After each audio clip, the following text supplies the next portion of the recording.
The Most Holy Church of God in Christ Jesus is a religious organization established in the Republic of the Philippines on the 9th of May, year 1922, and is duly registered with the Securities and Exchange Commission with registry number 82613.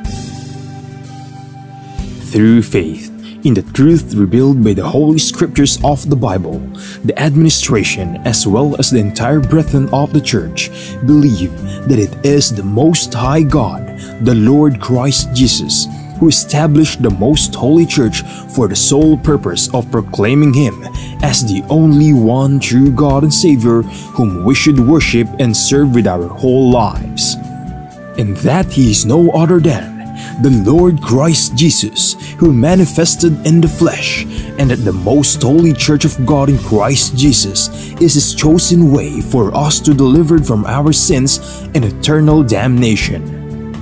Therefore, since the Church was established, everyone who is called into the Church receive the divine obligation to partake in all evangelization efforts of the Church to fulfill the God-given commission to make disciples of all the nations.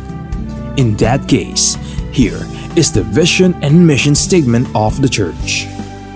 Vision: the Most Holy Church shall be exalted for the glory of the Most High God. Mission: seed of one world, one nation.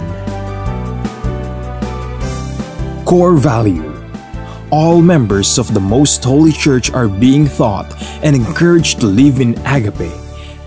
Agape is a Greek word which means perfect love and everlasting love. As the Bible further expounds, it is the kind of love that God has for all of us. In fact, God Himself is agape. Agape, or love, serves as the core value of the Church because love is the fulfillment of the law. Ownership and administration: the Most Holy Church of God in Christ Jesus fully believes and proclaims that her sole owner is no one but the Most High God. He is the only King who reigns all over the Church. Everything the Church achieve and will achieve in the future are the works of God. God governs over His Church through His appointed men to administer the Church. Like the first church established in Jerusalem, which was administered by the apostles, the Most Holy Church is currently administered by the 7 bishops, presided by the general bishop. The church administration oversees over the whole church and through the appointed council of elders, composed by the presbyters and ministers who were appointed to administer congregation and ministries. Expansion and growth: currently, the church has established congregation in most places in the 3 major islands of the Philippines, namely Luzon, Visayas, and Mindanao. Also, the church is making necessary preparation to intensify its expansion and establish congregation in all major cities and provinces in the entire country. There are also active congregation of the church in other countries. In the United States of America, in Canada, in Australia, Hong Kong, in Singapore, Malaysia, United Arab Emirates, Japan, Taiwan, Kingdom of Saudi Arabia, Qatar, Belgium, Cyprus, France, Germany, Italy, Spain, and United Kingdom. The Most Holy Church of God in Christ Jesus is looking forward to aggressively propagate the gospel, to edify the church in places where it was already established, and also to establish new congregation in other countries to complete the mission and fulfill the vision of the church. Services: since the main purpose of the existence of the church is to propagate the gospel to all nations, the Most Holy Church established various evangelization efforts of the church to reach more people even in the farthest corners of the world. The church produces evangelization programs that are aired via radio, cable TV, and in different social media or online platforms. Radio stations, Philippines.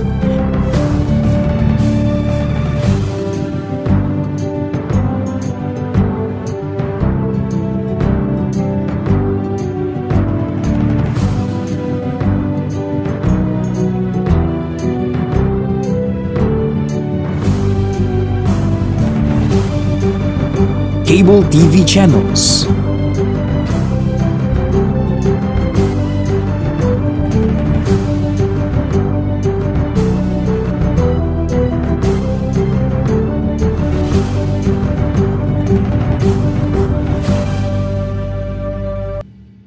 Online platforms, Facebook, MHC Media, YouTube, The Most Holy Church, official website, www.mostholychurch.com. Charity. Aside from actively upholding evangelization efforts, the Most Holy Church is also active in charity works. Here are some of the ministries of the Most Holy Church established to serve both members and non-members of the church. Lingap Agape Ministry. The church established the Lingap Agape Ministry, which engages in community services like goods and charity donations, feeding programs, blood donations, and other services to cater church members and non-members who are in need. Damayang Kristiyano. On May 1, 2004, the church administration established the Damayang Kristiyano Ministry that aims to help the needs of the family of a deceased member of the Most Holy Church, especially in their burial expenses. Schools. Pristine Heritage Academy, formerly known as Pristine Learning and Tutorial Center. The Pristine Heritage Academy was established by the Most Holy Church in February of 2009. The school is open to all church members and non-members alike for the fulfillment of a part of the Most Holy Church community service. Mahanaim Evangelical Academy. The church administration aimed to give standardized education and training to church members who aspire to become missionary workers and ministers of the church. Thus, in 2018, the church administration established the Mahanaim Evangelical Academy that provides classroom lectures and on-the-job training so that aspirants to partake in the Lord's mission may be molded to become a proud messenger of God. The Mahanaim Evangelical Academy mainly holds its training in Gabay Center, the training facility of the Most Holy Church located at Barangay Sumalo, Municipality of Hermosa, Province of Bataan, Philippines. The Centennial Celebration of the Most Holy Church. The Most Holy Church of God in Christ Jesus recently celebrated its 100th anniversary on the evening of the first day of May 2022 at the Gabay Center, the newly built facility of the church situated at Barangay Sumalo, Municipality of Hermosa, in the province of Bataan, Philippines. On the morning of the same day, the church held the inauguration and dedication of the Gabay Center. The Gabay Center is a training facility of the church built through the favor of God and the collective efforts of the entire brethren from around the globe.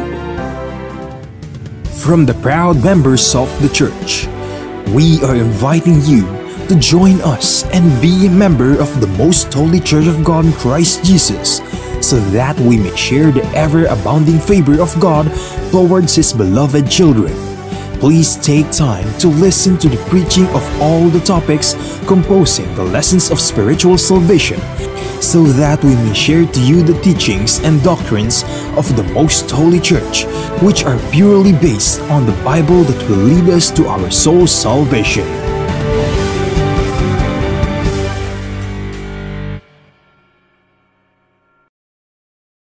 To know more about the church, you may visit our website at www.mostholychurch.com, or you may reach us through telephone number 6302-8255-6949. Maraming tanong, Maraming sagot. Maraming haka-haka at maraming mga katha. Nagsasalimbayang mga paliwanag. Gaya ng hangin ng aral na nagdadala sa tao sa magkabi-kabilang paniniwala.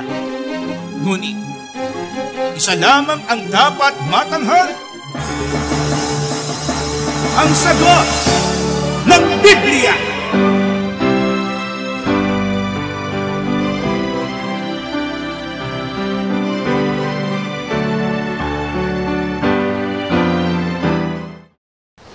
Gaya po ng inyong narinig, mga giliw naming taga-subaybay sa palatuntunang ito na ang kabanal-banalan. Ang bahagi pong ito ng ating programa ay pinamagatan po nating ang sagot ng Biblia. Welcome po mga kaibigan at mga mahal naming mga taga-subaybay dito po sa ating segment na pinamagatang ang sagot ng Biblia. Ito po'y nakapaloob pa rin sa ating pangkalahatang palatuntunan ang kabanal-banalan. Isang paanyaya ng pag-ibig ang pinapaabot namin sa inyo na kayo po'y sumali o lumuhok po kayo sa ating talakayan sa pamamagitan po ng pagpapadala sa ng inyong mga katanungan, komentaryo dito po sa mga sumusunod na phone numbers po natin. 0927-140-3782, 0927-140-3782, 0909-555-5009, 0909-555-5009, 0991-4192-027, 0991-4192-027. Ang ating website, mostholychurch.com, at sa iba't ibang plataforma ding pang-sosyal o social platforms ay meron din po tayong presensya sa Meta po o Facebook, MHC Media. Yan po hanapin natin sa ating search bars. MHC Media. Once na nabuksan natin ating mga personal accounts, hanapin po natin MHC Media or ang Kabanal-Banalan. Yan po ating Facebook account.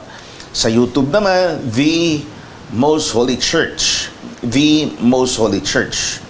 Ang punong tanggapan po ng Kabanal-Banalang Iglesia ay matatagpuan sa number 688 Rahabago Street, Gagalangin, Tondo, Manila. At ibig din natin i-announce yung ating pong mga regular programming sa himpilang Kiss FM 95.1 every Sunday 7 to 7:30. The Climb Likhawit naman, ito po ay puro songs na musical. Every Sunday din po yan 7:30 to 8 in the evening. Ang Kabanal-Banalan Mondays, Wednesdays and Thursdays 7 to 7:30 in the evening din. Full Life Tuesdays and Fridays 7 to 7:30. Ang Sagot ng Biblia gaya ng inyong napapanood ay 7 to 8 p.m. Samantala, sa DWBL naman, 1242 kHz. Blessed Day, Monday to Friday, 7:30. Mondays to Friday. O every Monday, practically every day po yan, 7:30 to 8. And 6 to 6:30 naman, yung pong fresh uploads po natin sa Facebook and sa YouTube.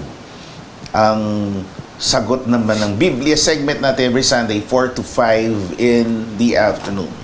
Kami po ang inyong mga lingkod at kapatid. Kapatid na Gabriel, Brother George Quirino, at kasama po natin sa paglilingkod na ito ang minamahal nating kapatid na usual, kapatid na Danilo Francisco. Salamat po sa ating Panginoong Diyos at pinagpapala tayo. Magkakasama po tayong muli. Kaya nagpapasalamat po kami sa inyo rin dahil sa patuloy na pahintulot na kayo po'y aming mapaglingkuran sa parang ito na ang inyong mga tanong ay sinasagot sa pamamagitan ng Biblia. So tayo po at agad po tayo magtungo sa mga nakalap po nating mga katanungan. Kapatid na Yusel, biblical po ba ang magsanay ng occultism o occultismo? Yan. Kasi siyempre ngayon, hindi bagong bagay ito. Baka sa iba bago. Na kung saan the occult, isa sa mga pinangangambahan yan ang mga magulang na ma-involve yung kanilang mga anak dyan. Kasi it's really mysterious. Ika nga ang occultismo, kapatid na Yusel. So, doon pa lang sa panimulang pananalita natin, we can say na ito po hindi dapat na maging gawi ng Kristiyano. At yan mababasa natin sa Biblia na hindi po mabuti na yan tangkain na maging ugali o ginagawa ng isang Kristiyano. Andito sa Deuteronomio 18, 10-12, ito po ay bahagi ng the occult o occultismo na ipinagbabawal po ng Biblia. Huwag makasusumpong sa iyo ng sino mang nagpaparaan sa apoy ng kanyang anak na lalaki o babae, o nang huhula o nagmamasid ng mga pamahiin o engkantador o manggagaway o engkantador ng mga ahas o nakikipagsanggunian sa mga masamang espiritu o mahiko o sumasangguni sa mga patay, sapagkat sino mang gumagawa ng mga bagay nito ay karumal-dumal sa Panginoon, at dahil sa mga karumal-dumal na ito ay pinalalaya sila ng Panginoon mong Diyos sa harap mo. O yan, malinaw po na inyong nadinig, nabasa, na hindi po sumasang-ayon ang Diyos na yan pagsanayan gawin ng sino man. Ang totoo, hindi lang ng Kristiyano, ng lahat ng tao, lalo na ng tinatawag na Kristiyano. Kaya para sa kabatiran ng ating mga kaibigan, ito yung maikling research natin na nagde-define o nagbibigay kahulugan ng okulto na ayon po o halaw po sa napakinggan nating talata, eksakto na ito bahagi ng kanilang practices, bahagi po ng kanilang mga kasanayan. Dito po sa isang website na we can say na kahit sa iba't ibang mga references, parehas din po ang ibig sabihin ng occult. TheContentAuthority.com. Bagamat ito isang blog, gaya ng sabi ko nga kapatid na Yushel, ito po widely accepted na definition po ng nasabing practices, yung occult. Nakalagay po dito, define occult. The occult, on the other hand, is a realm that deals with hidden or secret knowledge beyond the realm of ordinary understanding. Derived from the Latin word occultus, meaning hidden or concealed. The occult encompasses a wide range of esoteric practices, beliefs, and rituals. Exploring the mystical and supernatural, the occult delves into areas that are often considered beyond the boundaries of traditional science and religion.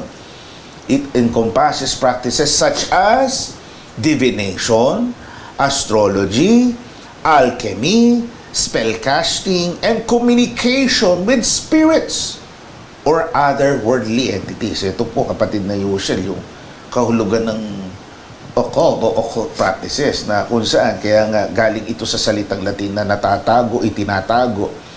Ito po ay esoteric, ibig sabihin sila lang yung nakakaintindihan, yung mga grupong gumagawa nito. Meron silang secret na lengguwahe, bagamat gagamit sila ng conventional na mga wika, pero may nagbibigay sila ng ibang definition nito para sila po ay magkaroon ng uniqueness, magkaroon ng katangiang iba sa ibang paniniwala, na kung saan, kaya ng napakinggan po natin, ang ginagawa po dito yung panghuhula, divination. May panghuhula din gamit sa ang pagtingala sa mga buntala sa langit, spellcasting, yung panggagaway, yung pagcha-charm, paggamit ng mga salita para niya ay magpalabas ng kapangyarihang mahiko, at pakikipag-usap sa mga patay, kapatid na Yushel. Yan po hindi inaayunan ng Biblia. Kahit pa po, yan nagagawa nila at napahanga nila ang maraming tao. Nananatili po na yun hindi sinasang-ayunan ng Biblia. Kaya nung panahon ng mga apostol, talagang yan po ay kanilang sinansala, at maraming mga tao noon nang makitang yan ay hindi pinapayagan ng mga apostol, sumampalataya na yun ang kalooban ng Diyos. Opo. At kahit nga hindi pa dumarating ang panahon ng mga apostol, kaya nga nagamit natin yung mga talata, binasa natin Deuteronomio. Opo. Talagang ito po ay iwinawaksing gawain nung nagsettle na ang Israel sa kanilang lugar, lalo na sa panahon ni Saul, talagang nilipol ang gumagawa nito, yung mga nakikipag-ugnayan sa mga patay, gumagawa nga ng mga panghuhula. At hanggang sa dumating ang panahon ng mga apostol at dumating sa modernong panahon natin ngayon, kapatid na Yushel, meron pa rin ho na occult practitioners tayo na nababalitaan. Bagamat pinangangatwiranan ng iba, ang paggawa daw po nitong pagiging involved, sangkot sa okultismo, ay isang paraan para mapagyaman daw ang kanilang personalidad. Nagagamit din po daw ito sa self-awareness, etc., etc. Kahit ito po ay gamitin nila sa matwid na kaparaanan, lamang kung ito po ay tuwirang labag sa kalooban ng Diyos, hindi po dapat na kasanayan ng mga Kristiyano naniniwala sa Biblia. Hindi tayo dapat na-involve sa occult. Opo. Yung mga nagmamagic pa. Opo. Hindi lang ho yung mga magic niyan. May mga symbols tayo na nakikita ho niyan. Kaya ng binaligtad na buntala o yung star, binibilugan po ho yan, pentagram, may tinatawag din silang Baphomet, mga simbolo ho ng diretsong pangungusap, simbolo din ho ng satanismo, na kung saan dyan ho talaga involved ang occultic practices, mga kaibigan. Kaya sa panahon ng mga apostol, may mga pangyayari na talagang tiyakang yan hindi nila itinataguyod. At yan ang mababasa natin sa Aklat ng Mga Gawa, 19, ang kapitulo 18 hanggang 20 naman ang mga bersikulo. Marami rin naman sa mga nagsisisampalataya na ang nagsidating na ipinahayag at isinasaysay ang kanilang mga gawain. At hindi kakaunti sa mga nagsisigamit ng kabihas ng mahika ay nagsipagtipo ng kanilang mga aklat at pinagsususunog sa paningin ng lahat. At kanilang binilang ang halaga niyon at nasumpong ang may 50,000 putol na pila. Sa gayoy lumagong totoo ang salita ng Panginoon at nanay. Yeah. So, kontra talaga sa salita ng Diyos, ano? Kasi nung ang umiiral, yung mga aklat na pinagsusunog, yung mga nakasulat doon, yung mga gawa ng okultismo, parang ang napananaigan ang salita ng Diyos. Pero nung yun ay mawala na, maliwanag ang ating nabasa. Lumaganap, lumago ang salita ng Panginoon. Opo. Kaya labag talaga yon sa aral ng Diyos. Kung ang tao po ay talagang nagtataguyod ng katwiran ng Diyos, hindi siya nararapat na maging bahagi ng nagtataguyod o nagsasanay ng okultismo.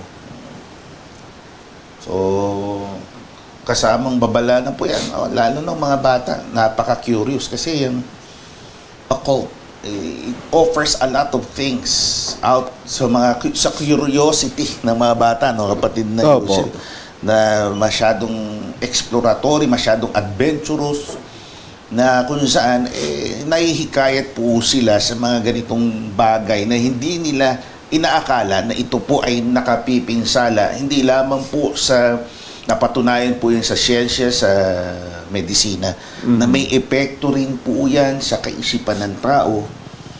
At lalong-lalo na po yung spiritual well-being, yung pong ang tuwirang naapektuhan po niyan ay ang ating mga kaluluwa. Ang sagot ng Biblia. So, lilipat naman po tayo, kapatid na Yusel. Mula dun sa occult, meron nung nagtatanong, kaya ho natin pinagsunod ito. Kasi syempre, ito po ay mga napapanahong mga issues na dapat natin tinatalakay. Ano naman po yung kulto o cult? Kanina, occult, ngayon ay cult naman. Yung kulto na sa halip na sa Diyos maukol ang mga ginagawa ng isang grupo ng sinasabing mananampalataya, nauukol sa isang tao, hindi na sa Diyos. Yun po, yung eksaktong sinabi nyo, kapatid na Yushel, as defined sa parehas din pong site. Mababasa po natin kasi pinagkumpara yung occult sa cult. Ang definition po ng cult, a cult in its most basic sense refers to a group or movement that revolves around a charismatic leader or an ideology that deviates from mainstream beliefs and practices. Cults often exhibit a strong sense of exclusivity and demand unwavering loyalty from their followers. Characterized by their distinct belief systems, cults tend to be highly controlling and manipulative, exerting a significant influence over the thoughts, behaviors, and even personal lives of their members. These groups often employ various psychological tactics to maintain their grip on individuals, fostering a sense of dependency and isolation from the outside world. Ayan, kapatid na Yushel, ang kultuan niya sa pinaka-fundamental na pagpapaliwanag dito, isang grupo, isang simulain ho ito na umiinog ang kanilang pagkilos, ang kanilang pag-iral sa isang charismatic na tao o di kaya mismo sa ideolohiya na itinataguyod sa nasabing grupo na kung saan ang mga miyembro daw po dito ay namamanipula, napasusunod sa kahit mali basta sila po ay nahikayat maniwala sa isang tao na nangangako ng kung ano-ano, ng kayamanan, ng kaligtasan, etc. etc. So, basically, nabanggit nyo rin kanina yun, kapatid na Yushel. Ito ay umiikot nga sa personalidad, personality-based ang kanilang samahan. Na kung saan, mapapansin nyo kung ang kanilang relihiyon, sabihin natin, may Kristiyano nagpapakilala, pero sila po ay sunod-sunuran sa isang tao. Kahit na yung sinusunod, labag sa kalooban ng Diyos. Opo. At merong ginagawang paglabag na rin sa batas ng tao. Sila po dismissive.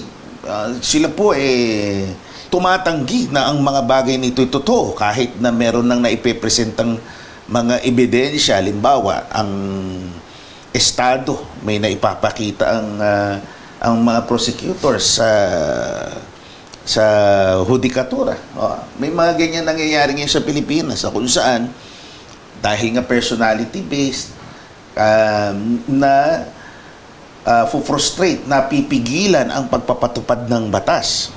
At nagpasabi pa na sila po nagtataguyod ng kapayapaan, na nangangako, hinihikayat sa tao ng kaligtasan, and yet pagka sila po'y naharap sa mga asunto, sa mga suliran, sa mga problemang pangsosyal, politikal, o di kaya sa batas, sila po'y nagtatago sa likod ng kanilang kulto o relihiyon. Mapanganib ang ganyang kulto, no, kapatid na Yushel. Sa halip na maukol sa Diyos, yung simpatsya ng mga nagsasabing mananampalataya, nauukol sa tao sa halip na sa Diyos. Isang ehemplo po niyan, kapatid na Yushel. Medyo may katagalan na po ito. Sa Estados Unidos, may ganyang insidente na kung saan isang nagpapakilalang David Koresh. Ito, binapangalanan na natin kasi dokumentado naman na isang kulto na Branch Davidian ang tawag po dyan sa Estados Unidos. Kung saan, nilusob po yan ng federal agents na pinapasuko sila dahil may tinatagong mga armas, may pag-aabuso sa mga kababaihan. Diretso nating pangungusap, naaanakan yung mga miyembro ng nasabing cult leader, na kung saan nagkulong sila sa kanilang compound nung sila'y sinasalakay na para arestuhin, at sila po ay humantong sa isang malagim na katapusan dahil nagpatiwakal po ang mga ito sa paniniwalang sila po ay ililigtas ng kanilang Mesiyas, ng pangalan nga po ay si Ginoong David Koresh. Isa pong example lang ho yan, kapatid na Yushel. There are other examples na makikita natin sa history ng ng mundo, gaya ng isang African din, merong ginawa rin na pagtitipon, pinainom ng lason, sa paniniwala na kakalas na sila dito po sa kanilang lupang katawan. At pag namatay na sila, aakit na sila sa isang level na kung saan kinakaon o sinusundo na raw sila ng Diyos. So, yun po ang kulto, kapatid na Yushel. So, mag-iingat po tayo sa kulto. Again, it is personality-based, not necessarily biblical. Minsan, gagamit ng mga sitas ng Biblia, pero imamanipula po yan. Gagamitin po yan sa kanilang personal na kapakinabangan. Maging yung mga tao na hindi na nila alam na namamanipula, nadidiktahan na sila, pinagkakasala, pinagkakamali nila sa mata ng Diyos at maging sa batas ng tao. Kaya mahalaga po, natingnan natin ano ba yung ating samahang kinabibilangan. Baka dyan na nahuhulog, maging maingat po tayo sa bagay na yan. Dahil mahalaga po na lagi, gaya sa panahon ng mga apostol, nananatili tayo na ang ating simpatsya, ang ating pananampalataya ay nakasalig sa kalooban ng Diyos. Tayo po ay magkaroon muna ng maikling break. Aawitan po tayo ni Sister Jesiah Joanna Faye Santos ng Malolos City. Ang kanyang awitin, Forever You Are Faithful. Pakinggan po natin si Sister Jesiah. Ako po si kapatid na Jesiah, isang mga awit sa loob ng Kabanal-Banalang Iglesia. Isang napakalaking karangalan po sa akin ang muling makapaglingkod sa inyo sa pamamagitan ng aming programa, ang Kabanal-Banalan. Hayaan niyo po akong ipaglingkod ko sa inyo ang isang awitin o tinatawag din naming likhawit na o orihinal na komposisyon ng ilang miyembro sa loob ng Kabanal-Banalang Iglesia. Sa pagkakataon pong ito, ang aming pong aawitin ay orihinal na isinulat ng aming kapatid na Alpha, Geraldine Cruz, at nilapatan ng musika ng aming kapatid na Tobia, Timothy Santos, at sa pamamagitan ng inyong lingkod ay nalapatan din ito ng tono. Ito po ay nagnanais na mag-iwan ng mensahe sa ating lahat na sa anumang season o sitwasyon ng ating mga buhay, hindi man po natin ito naiintindihan, pero isa lang ang nakatitiyak po sa kabila ng lahat ng ito, na meron po tayong nag-iisang Diyos na palagi pong tapat sa atin. At alam kong hindi po siya bulag sa lahat ng sakripisyo po na ginagawa natin para sa Kanya. Kaya naman hayaan niyo po kung awitin ko ang awiting Forever You Are Faithful.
ang sagot ng Biblia. Sister, maraming salamat po sa inyong magandang tinig. Ang kasunod pong katanungan, kapatid na Yushel, ito yung medyo controversial, very broad, pero papaliwanag din ng Biblia. Si Jesus po ba, kapatid na Yushel, ay ipinanganak ng Diyos?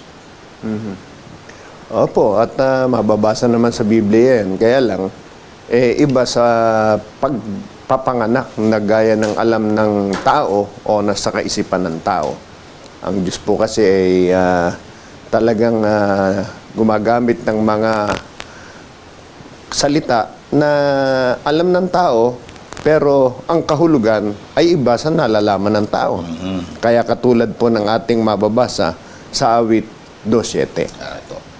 Pakinggan po natin. Aking sasaysayin ang tungkol sa pasya. Sinabi ng Panginoon sa akin, ikaw ay aking anak. Sa araw na ito ay ipinanganak kita. Yan. Diyan mapapansin po natin yung nagpapakilalang anak ng Diyos. Sinabi po niya na sinabi ng Diyos sa kanya na sa araw na ito ay ipinanganak kita. Doon sa ipinakikilala ng Biblia at nagpapakilalang anak ng Diyos, yun din ang nagsabi ng bagay na ito. Na siya ipinanganak ng Diyos. Opo. Pero yun ba'y gaya ng alam ng tao na yung nagpanganak na Diyos ay iba doon sa anak na sinasabing siya ipinanganak? Sa paliwanag po ni Apostol Pablo, hindi po magkaiba yun. Mababasa po natin. Sabi niya sa mga kapatid sa Efeso 1:9 na ipinakikilala niya sa atin ang hiwaga ng kanyang kalooban ayon sa kanyang minagaling na ipinasya niya sa kanya rin. Yan. Pagka yan po uumpisahan natin ang basa sa 7, ang nagsasalita o ang tinutukoy diyan ni Apostol Pablo, ang Panginoong Kristo Jesus. At ang mga pangyayari nang siya pumarito sa lupa na para maitigis niya ang kanyang dugo. Siyempre, para maitigis yung kanyang dugo, meron siyang laman. Yung laman na yun, ipinanganak ni Maria. Kaya, kung titingnan, ipinanganak siya ng Diyos ayon sa paraan na si Maria ang nagsilang ng kanyang laman. Pero maliwanag po ang nakasulat. Yung pangyayaring yun, ipinasya niya sa kanya rin. Hindi po iba yung nagpasya sa pinag-ukulan ng kapasyahan, kundi ipinasya ng Diyos yung pagkakaroon ng anak sa kanya rin. Kaya hindi po magkaiba yun na gaya ng nagiging palagay ng iba o kaya konklusyon ng iba na nagiging dahilan po para sabihin yung Diyos hindi ang Panginoong Kristo Jesus, si Kristo Jesus ay anak lamang. Hindi po gayon ang sinasabi, kundi malinaw na sinabi ni San Pablo, ang nagpasya ang Diyos, ipinasya niya sa kanya rin. Opo. He purposed on himself. Yun yung nasa wikang English. Sabi yung pasyang tatawaging anak, pasyang matutupad sa kanya rin, on himself. So, ever since, kasi sabi nga sa San Lucas, ito'y propesiya, awit. Kahit awit, no, pati na Yusha, propesiya yun. Hula na sasaysayin, meron tatawaging anak, sa araw na ito ipanganganak kita. Yung pasya na yun, yung hula na yun, ay hula tungkol sa sarili niya na siya'y tatawaging anak na Diyos. Opo. So, inaasahan po natin na yun ating naintindihan dahil pagka hindi, baka po maging danya ng ating pagkaligaw. Salamat po kapatid na Yushel. Ito pong isa pang katanungan sa maraming kontrobersyang nagbabangon din ngayon. Siyempre, tatanungin to, meron bang ibang aklat nakapantay sa otoridad ng Biblia? Meron po ba, kapatid na Yushel? Unang-una, ito po'y pinamagat ng itong programa na ito, ang sagot ng Biblia. Kaya po, Biblia ang batayan natin sa mga pagsagot, wala na pong makahihigit sa Biblia. Ang dahilan, ipinaliwanag din po na ang paliwanag, mababasa natin sa sulat ni Propeta Isaias. 34:16. Inyong saliksikin sa aklat ng Panginoon at inyong basahin. Kahit isa sa mga ito ay hindi magkukulang. Walang mangangailangan ng kanyang kasama sapagkat iniutos ng aking bibig at pinisan sila ng kanyang espiritu. Yan. Maliwanag po naman ang sinasabi ng kasulatan. Sa sulat ni Propeta Isaias, sinasabi niya kung ano ang kalooban ng ating Panginoon tungkol po sa aklat na kung tawagin ay Biblia, kompleto po ito.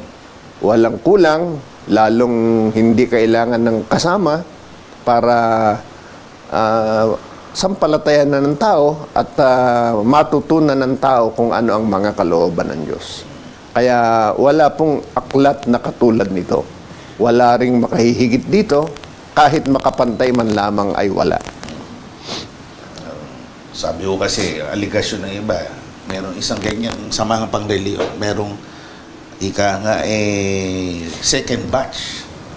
Pangalawang aklat ng pagpapatotoo ng Panginoong Diyos na kesyo hindi lang nalimitahan sa gitnang silangan, kundi merong, halimbawa, sa Estados Unidos, na-establish na sila, magamit pa sila ng iba pang mga aklat na umano ay kapantay ng otoridad ng Biblia. Well, we beg to disagree, not on personal terms, kundi sabi ng Biblia mismo, kapatid na Yusel, hindi siya nangangailangan ng accompaniment ng kasama. The Bible in itself is complete. So yung nagsasabi na meron pang ibang testimony, halimbawa may mga natagpuang plates, hindi ko na papakalanan, siguro alam nyo yung tinutukoy natin, although they can claim authenticity ng mga plates na yan, yung kinalalagyan ng mga kasulatan nila, nasa sa kanila po yun, hindi tayo mamimintas doon. Pero kung Biblia tatanungin, wala na hong iba pa. Kompleto na ang Biblia in itself. Nuulit po natin, wala hong ibang aklat na maaring ihalin tulad sa Biblia kung pag-uusapan po natin ay pananampalataya. Kaya sabi, saliksikin sa aklat, no other books. Dito lang sa aklat ng Panginoon. Dito lang natin dapat basahin sapagkat ito ay kumpleto na, lalo na po kung ito'y may kinalaman sa ating kaligtasan. Kaya napakahalaga po ng Biblia, napakahalaga po ng ginagawa niyong pagsubaybay, pagkikipag-aral sa banal na kasulatan dahil wala pong katulad ang aklat na ito. Salamat po kapatid na Yusel. Itong isa pang katanungan again is one of those controversial na mga issues na tinatalakay sa ating lipunan. Ano po ba ang stand ng Biblia tungkol po sa abortion? Pag sinabing abortion, yun po yung mismo termination of pregnancy, yung technical and scientific definition of the termination of pregnancy. Ibig sabihin, pagkitil ng pagbubuntis, virtual, and ibig sabihin ito, yung pagpatay sa pinagdadalang tao. Ibig sabihin, buo na. At hindi niya pinayagang yun lumaki pa para isilang niya. Opo. Iba naman yung nakunan. Iba ho yung nakunan. So, hindi magkapareho yun. Hindi sinasadya. Itong abortion, sinadya. Opo, purposely. Ginawa po yung termination of pregnancy. Kailan, ang very crucial ho dito, kapatid na Yusel, na dapat maintindihan ng ating mga tagapakinig. Kailan ho ba nagsimula? Ito yung bone of contention kapatid na Yusel. Kailan ho ba nagsimula ang buhay na kung saan pagka nandun na, umiiral na ang buhay, hindi na po pwedeng i-terminate, tapusin yung pregnancy na yun, kapatid na Yusel. Basta buhay, hindi na pwedeng sadyain nung patayin. Buhay na Opo. Biblically speaking, meron din yan sa aklat ng mga awit. Sa aklat po ng mga awit, 139:13 hanggang 16. Sapagkat iyong inanyo ang aking mga lamang loob, iyo akong tinakpan sa bahay bata ng aking ina. Ako'y magpapasalamat sa iyo sapagkat nilalang ako nakakilakilabot at kagilagilalas ang iyong mga gawa at nalalamang mabuti ng aking kaluluwa. Ang katawan ko'y hindi nakubli sa iyo nang ako'y gawin sa lihim at yariing mainam sa mga pinakamababang bahagi sa lupa. 16. Nakita ng iyong mga mata ang aking mga sangkap na disakdal at sa iyong aklat ay pawang nangasulat kahit na ang mga araw na itinakda sa akin nang wala pang anuman sa kanila. So itong patutuon ng salmista, kapatid na Yushel. Sa sinapupunan, ibig sabihin may existing na buhay sa sandali na nabubuo na siya as a person, a human being. Kailan nangyayari po yan? Kung susundin natin din ang definition ng siyensya, it happens dun sa tinatawag na fertilization nung nagkaroon ng conception, hindi contraception, ng na-conceive po siya sa terminong Pilipino, naipaglihi. Yun. Naipaglihi na po siya. So, ibig sabihin, nung nagtagpo ang binhi ng lalaki at ang egg cell ng babae, milyon ho yung lumalabas sa lalaki na sperm cells at isa lang ang one among millions ang who will make it na ma-fertilize yung egg. And once the egg is fertilized, doon na ho nagsisimula ang proseso, doon na ho nagkaroon ng buhay, kapatid na Yushel. So yung once na fertilize po yan, naging zygote, lilipat na ng unti-unti doon sa matres, doon na ho siya mabubuo bilang tao na talaga. Pero the moment na na-conceive na po siya, na ipaglihi, hindi na po pwedeng i-terminate yung abort. Yung pregnancy. So, ibig sabihin, bawal na ho yung abortion. Hindi ho sinasang-ayunan ng Biblia. We are one with other people who are saying na hindi na dapat. We are against abortion. Doon sa iba, sabi, it's my body. It's my decision. It's my choice. Kung gusto ko i-terminate ng pregnancy, nasa sa inyo yun. Kung yun hindi nyo naman sinasampalatayanan, pero sa mga Kristiyano, dapat pangatawanan po yan. Dahil buhay na po yan, dapat wag nating i-abort. Bawal sa Biblia, that's tantamount o kaparehas din po ng murder o pagpatay. Opo. Kaya, ang totoo, kahit sa hindi Kristiyano, basta sumasampalataya na ang Diyos ang lumilikha sa tao, hindi po nararapat gawin yun. So, there we are. Sana po ay mag-isip po tayo ng kaunti.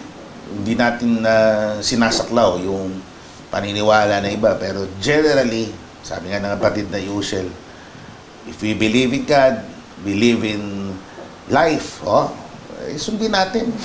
Huwag tayo magpa-abort, mga kaibigan. So, again, we will have a break, kapatid na Yushel, if you may. Pakinggan natin muli ang tinig ni kapatid na Josiah. Sa kanya awitin, I surrender my life to you. Our God loves us and comforts us in ways we not know how, but we feel it in our hearts. Patuloy tayong binibigyan ng kapayapaan ng kalooban ng Panginoon sa gitna ng matitinding pagsubok na pinagtataanan natin. At ang pinakamahalaga po doon, mga kapatid, ay hindi niya tayo hinahayaang lumaban na mag-isa. Kaya naman para sa huling awit ay paglilingkod ko po sa inyo sa araw na ito, sana po ay makapaghatid ng kaligayahan ng ating mga kalooban at kapayapaan din po para sa ating mga sitwasyon sa mga pagkakataon ito. Hayaan niyo po akong awitin ang original na komposisyon ng aming kapatid na Laada, Francine Nicole Batak, sa kanya ring paglapat ng musika at tono, na may pamagat na I Surrender My Life to You.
to you.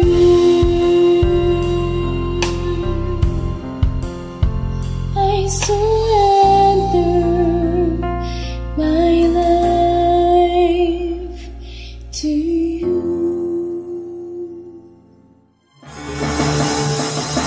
Ang sagot ng Biblia. Salamat po kapatid na Jesiah. Speaking of abortion, kasi nahanay po ito sa ibang bansa, kapatid na Yushel. Nahanay po siya sa family planning, family control.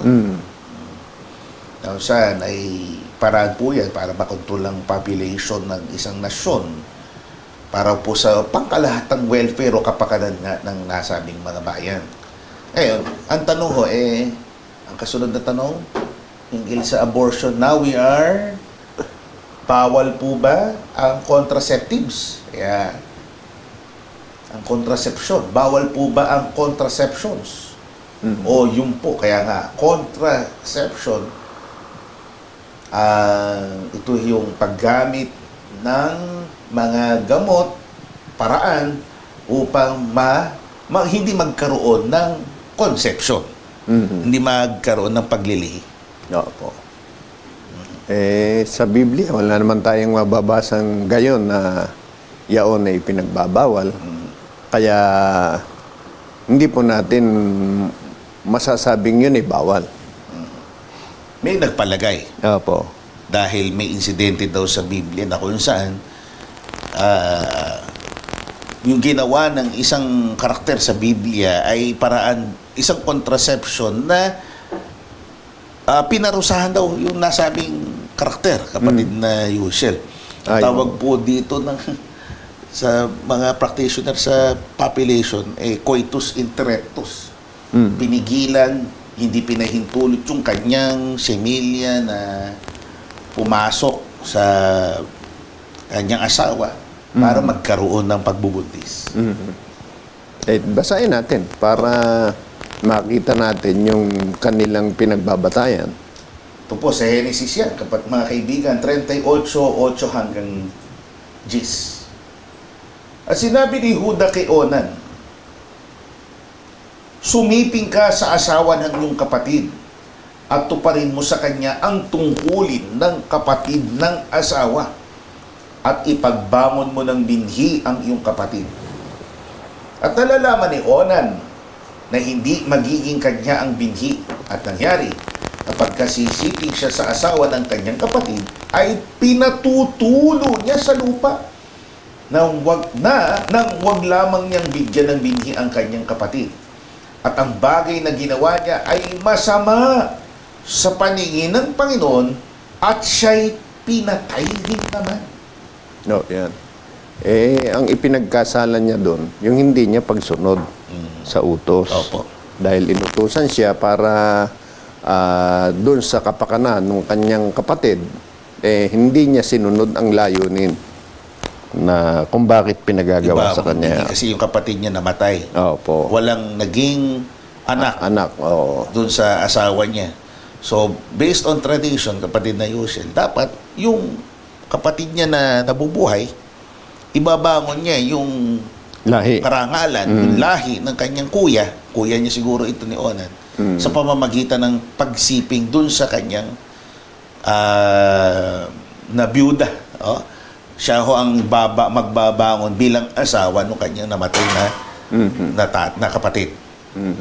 So, dahil yun ay palatuntunan na dapat niya sundin noon, ayon sa kalooban ng Diyos, kaya ipinagkasalan niya yun. Opo. Hindi po yung act of pagpapatulo ng binhi ng kanyang similya. Hindi po yun ang pinagkasala niya. Opo, hindi po yun. Na insinuating, kapatid na Yushel, na hindi natutuwa ang Diyos sa contraception. Yun ang ibig sabihin nun nila. Hindi po gayon. Hindi po. Dahil iba po yung kaso na ito talaga doon sa contraception na ginagawa sa kasalukuyan. So, besides that, yan nga yung coitus, yung sinasabi natin, meron pong ibang mga contraceptive methods na ginagawa ngayon. Well, we are not really health workers, but readily available yung mga information na yan. So in other words, hindi po bawal itong contraceptives, lalo na kung sinasaalang-alang ho talaga ay ang pagpaplano ho ng pamilya. Kaya nga, the word itself means contraception, prevention of conception. So, prevention of the creation of life. Ibig sabihin, ng kapatid na Yusel, wala akong pagbubuntis. Wala akong ipinagkakasala na terminate na buhay, pinatay na buhay, dahil wala naman talagang nagibuhay. Oo, wala pa. Pero halimbawa, katulad nun sa abortion, meron na yun, kaya yun ay bawal. Pero yan, wala pa. So, yun po ang stand ng kabanal-banal ng Iglesia. We are not against contraception, lalo na yung programang inaalok ng gobyerno sa pagdidistansya ng mga anak. Opo. Ang anak ka na, mag-distance ka ng 2 years, 3 years, para ho sa kaginawaan din ng parenting at para din sa pangkalahatang kalusugan din ng mga bata. Saka syempre, sa hirap ng buhay ngayon, Opo. kung anak tayo ng anak, nakadadalawa ka na, hindi naman kaya ng itaguyod, let's consider itong offer ng gobyerno na hindi ho bawal sa Biblia. Ang sagot ng Biblia. Ang kasunod po katanungan, kapatid na Yusel, ang pangingilin po ba ng Sabat ay pagsambang Kristiyano? Hindi po. Hindi po. Kasi iba yung pagsamba, iba yung pangingilin ng Sabat. Kailangan maintindihan po natin yun. May pagsamba na ipinakikilalang Biblia na ginagawa ang mga Kristiyano.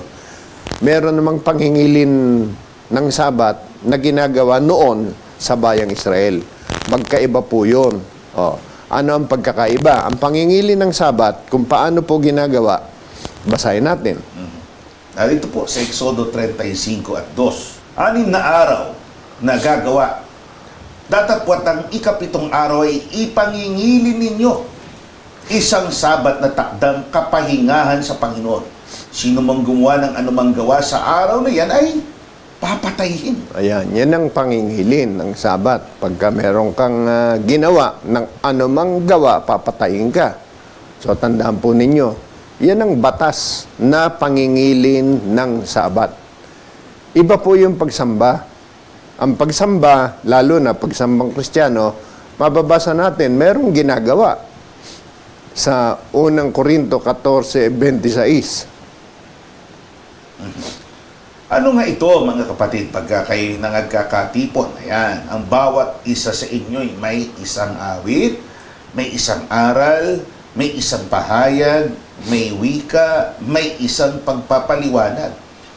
Gawin ninyo ang lahat ng mga bagay sa ikatitibay. Yan, maliwanag po naman. Yung pagsamba sa panahon ng mga apostol, sa panahong Kristiyano, yan po yung may ginagawa sila.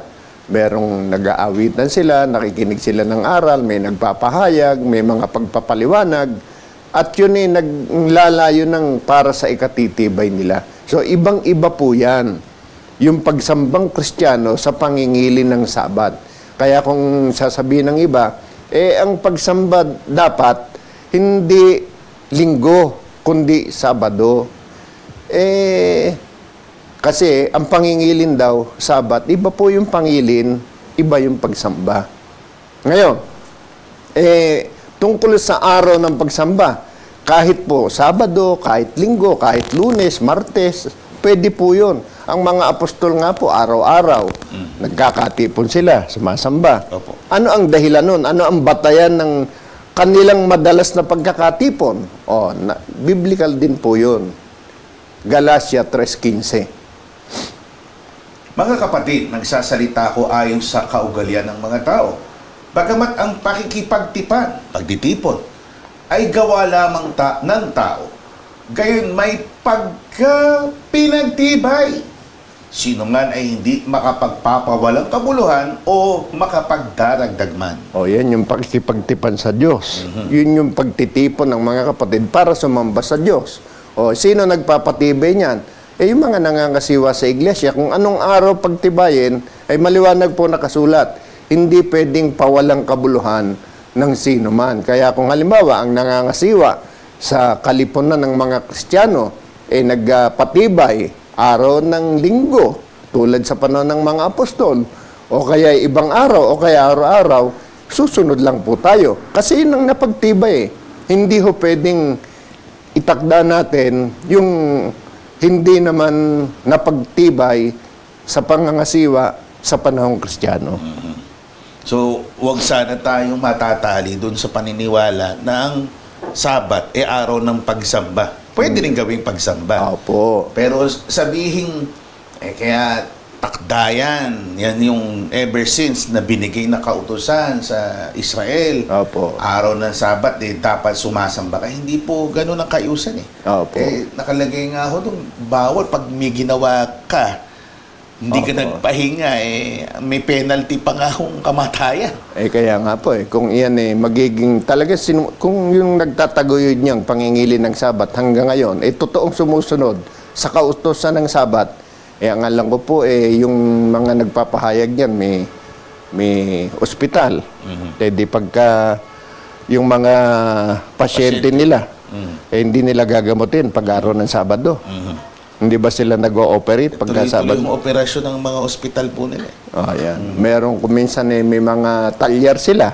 Hindi ba sila tumatanggap ng kliyente pagka Sabat? Hindi nagawa kung yun ay kontrata nila sa kanilang kliyente. Ako, personal na nagkaroon ng experience sa kanila. Hindi ho natin ipinipintas yun. Actually, we commend them dahil hindi nga dapat ngang inoobserba na pahinga yung Sabat Opo. Dahil hindi na ho yan pinaiiral at hindi po yan itinatalingan na tatawaging araw ng pagsamba. Opo. Para sa kaalaman po ng lahat, yan talagang umiral noon. Pero hindi na po umiiral ngayon, lalo na po ng simula ng pumarito ang Panginoong Kristo Jesus. Dahil yan po ay noon pa ipinatigil na. At mababasa natin yan sa Biblia. Sa pahayag po ng kasulatan. Narito po, mga kaibigan, Isaias 1:13. Huwag na kayong magdala ng mga walang kabuluhang alay. Kamangyan ay karumal-dumal sa akin ang bagong buwan at ang Sabat. Ang tawag ng mga kapulungan, hindi ako makapagtiis ng kasamaan at ng takdang pulong. Yan, napakalinaw po naman. Ayaw na po ng Diyos yan. Noon pa sa panahon ng bayang Israel, ipinahinto na yan. Ayon po sa sulat ni Propeta Isaias. Karumal-dumal na po sa Panginoon yan.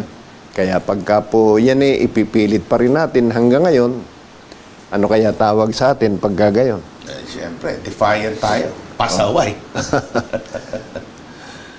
Kaya sa mga Kristiyano, hindi na po itinataguyod yan. Itaguyod po natin ang pagsamba. Ang pangingilin po ay ginawa at ipinagawa lang yan sa Israel. At ang pagsamba po, kung anong araw, itinakda ng mga sa atin po ay pinagkatiwalaan ng Diyos na mga siwa. Sana na-enlighten po kayo, mga kaibigan. Nagkaroon po tayo ng pagkakataong maliwanagan sa iba't ibang mga issue na bibigyan. Tayo po ay nasa huling bahagi na po ng ating segment na ang sagot ng Biblia. Opo. At gaya po ng ating nalalaman, ang bahagi pong ito ay ang ating pagdulog upang pasalamatan ng Diyos sa kanyang kabutihan.